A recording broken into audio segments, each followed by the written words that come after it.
Hello, folks. Hopefully, you're doing okay today. Our topic of these few lessons is going to be the party system. So when you think of party system, think of political parties, and in the United States today, we've got two major political parties plus a whole bunch of third parties that exist and hold sway in different manners.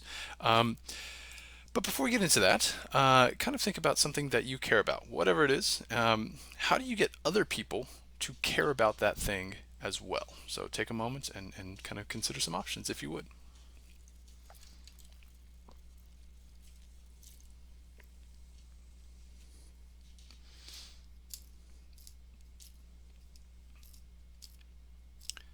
Well, a few major steps that might be involved in whatever plan you came up with, or at least that you hopefully came up with, would be kind of getting the word out. So that might be talking to people. That might be forming some group around your cause or your idea or your issue. If you have the resources available, maybe you buy ads online somewhere. You stick a billboard up on the highway, something like that, right? So you are just spreading the word in a variety of different ways. If it's something smaller on campus, you hand out flyers to people as they're walking around the campus. Um, Political parties work to do this exact same thing. I mentioned a moment ago that we have, and I'll talk about this image here in a second, but we have two major parties. We've got the Democrats and the Republicans today in the United States are the major parties. We've got a whole lot of other third parties. But Democrats have their particular set of views. Republicans have their particular set of views, and there's some overlap, of course. Um, but both parties are working to convince you to go along with their general perspective, or to put it another way, you are trying to convince other people to go along with what you are trying to say. One quick note at the top here: you might hear people talking about, "Oh, lefty, you're too far left, or you're too extreme right," right? Something like that. When they use those terms, they are referring to this linear spectrum, this left to right um, mode of expressing different party beliefs and just generally held beliefs by that particular group. Now, we'll dive a lot more into this on our lesson on political ideology, but at least wanted to kind of throw that out there just as a term that you might be hearing. But again, we'll spend a lot of time looking at these different groups and ideologies that you see here. So to kind of turn back more towards our focus of today. What is a political party? Well, a political party is a group of citizens who agree on major issues facing the nations. These groups work to create public policies that reflect their views. So, if you're paying attention, you will notice that this definition is very close to our definition of faction that we saw in the Federalist Papers. So, just a reminder, factions are three things: a number of citizens united by some common impulse or passion adverse to the rights of others. So what we're looking at here as a description of political parties fits almost perfectly with a faction.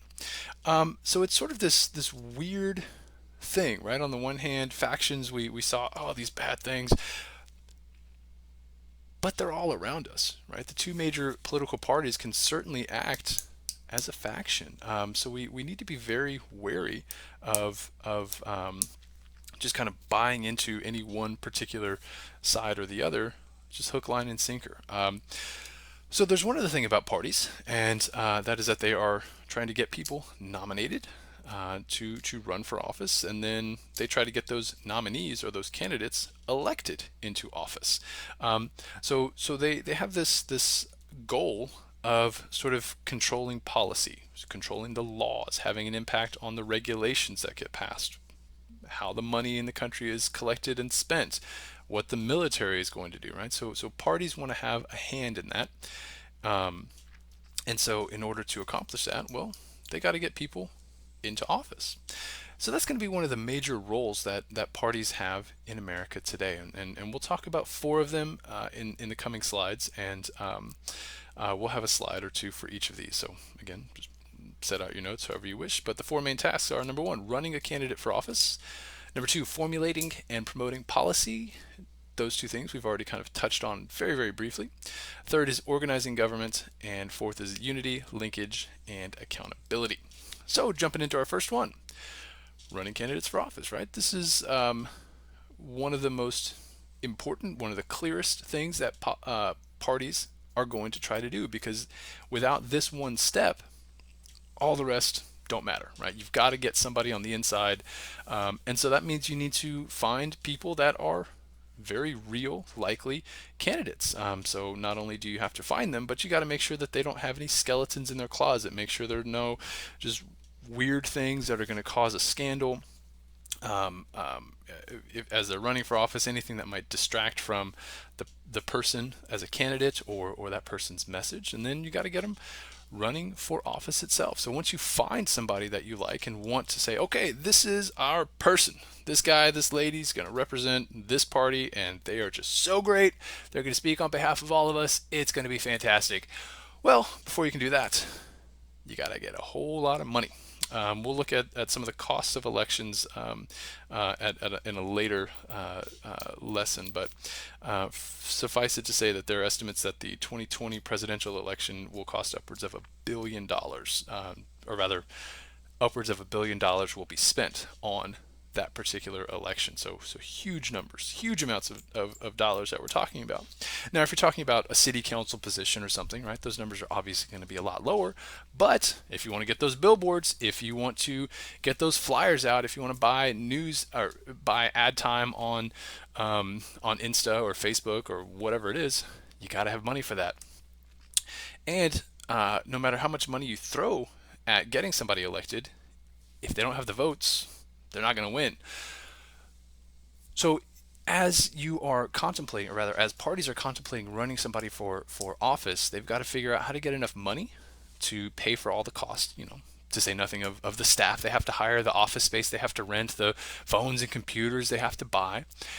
And you have to figure out a way to translate that candidate's message into people caring enough about it and actually going to vote, right? It takes time out of your day, or you have to either going to a polling station, mailing in your ballot, to say nothing of having to register ahead of time, right? This takes time out of people's day, so you got to make them want it or care for it. Once you have somebody in office, though, well, now comes your next step. You have to formulate a policy and then promote the policy. So you've got to figure out what you think is best for the people you represent, for America as a whole, for the little sliver of the city council that you represent, right? Whoever you are trying to get to elect you into office, right? Those are your constituents. You have to figure out what the constituents want, what they will respond to, what will resonate with them, and make policies accordingly. But again, right? You can't just have this amazing plan and not spread it around. You have to get people on board, because if you don't get people on board, nobody knows about it, right? That cool idea that you have, that little invention that you've been sitting on forever that could just really solve so many people's problems. Well, if you don't tell people about it, or if you don't make it and then get yourself into stores on Amazon, on QVC or whatever it's called now, that invention's never going to fix anything.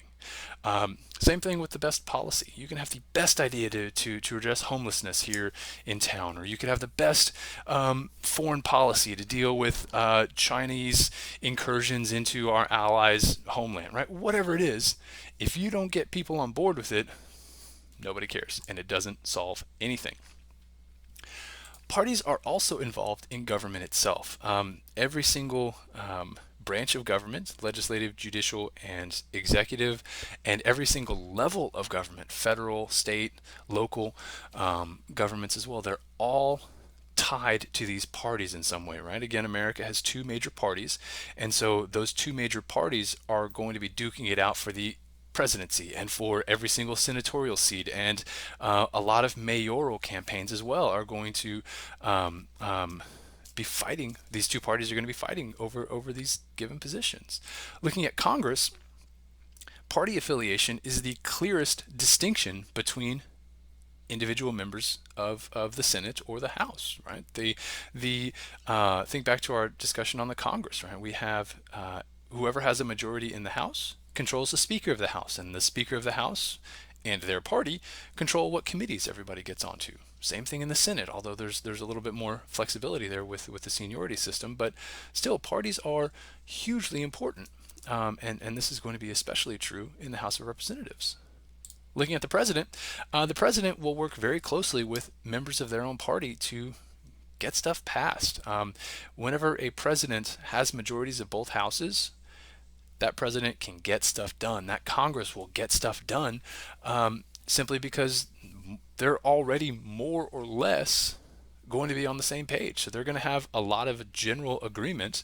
So compromise isn't as important because, hey, you're all from the relatively same starting point.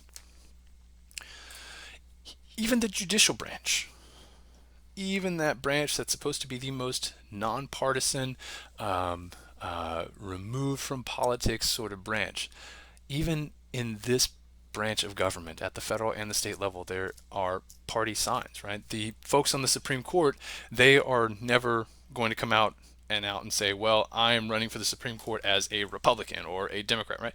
They don't do things that overt, but judges who have a conservative point of view, for example, tend to rule in line with the general Republican policy goals.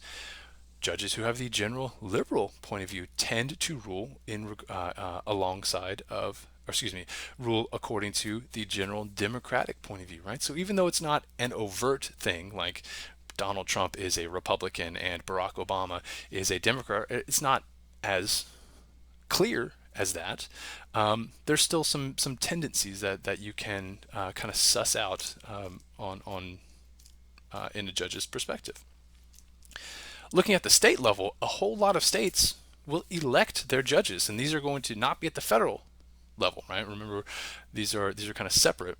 We talked about the states having their own court system when we discussed the courts, the federal judiciary. But so on a lot of states, and Texas is among them, we elect judges. And if you go to the if you vote and you go to the judicial positions, it will say Judge 1, comma, Republican, Judge 2, comma, Democrat, Judge 3, comma, Libertarian, right? So there is an actual party affiliation tied to those individual judges. So in at the state level, some states it's considerably more overt, where parties help to organize the government to kind of group elected officials into camps.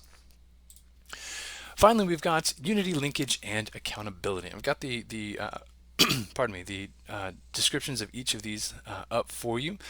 But unity, basically, we try to get all members of the party together. So it is really good if all the Democrats can vote the same way and all the Republicans can vote in the same way, right? That shows strength. It shows that, hey, we are united on this one thing. So if you call yourself a Republican or if you call yourself a Democrat, you're going to vote this way too. Right? This is just a way of sort of showing strength. Linkage, think of this as sort of making connections with one another. If you have a congressperson from Kansas who is really interested in agricultural policy, and oh, hey, there's another congressperson of the same party from South Texas that is also really interested in agricultural policy, well, let's get these two folks together, see what they can share, see what information and knowledge they can bring to bear, and now all of a sudden those two individuals sort of have a group. And finally, accountability. When you choose to go against the party, for example, you can be punished. So if you are a Republican and you are voting consistently against what the rest of the Republican Party is doing, for example, right, you're going to get a little bit ostracized. We saw this happening in early 2020 and also late 2019 when Mitt Romney, who is a Republican senator from Utah, when he was voting, at least on some of the grounds for impeachment, when he voted to impeach President Trump at the time. He since received a lot of pushback from a lot of members of his own party, and so we're just gonna have to see how that all turns out. But so we can see with these four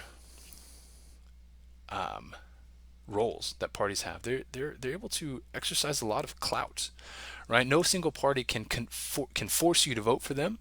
But if you support a party, right, you're sort of joining this movement. You're not operating all by yourself all of a sudden, and so you've got some more weight behind you, and having that added weight from more and more voters joining the Republicans or the Democrats or the Libertarians or the Green Party, whoever, right? They can then exert more influence at more levels of government.